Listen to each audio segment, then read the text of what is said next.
الحمد لله رب العالمين الرحمن الرحيم مالك يوم الدين إياك نعبد وإياك نستعين اهدنا الصراط المستقيم صراط الذين أنعمت عليهم غير المغضوب عليهم ولا الضالين. والملك على أرجائها ويحمل عرش ربك فوقهم يومئذ ثمانية يومئذ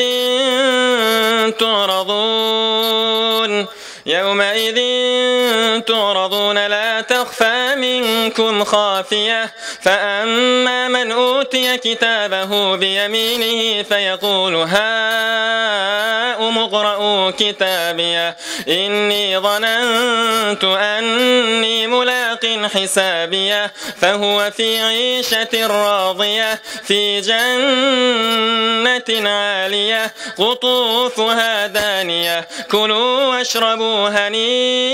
هنيئا بما أسلفتم في الأيام الخالية وأما من أوتي كتابه بشماله فيقول يا ليتني لم أوت كتابيه وأما من أوتي كتابه بشماله فيقول يا ليتني لم أوت كتابيه ولم أدر ما حسابيه يا ليتها كانت القاضية ما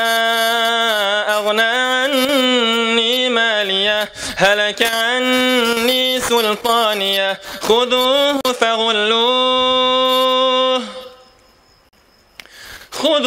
فغلوه ثم الجحيم صلوه ثم في سلسلة ذرعها 70 ذراعا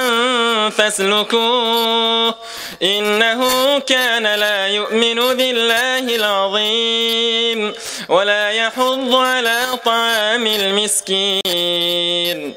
الله أكبر.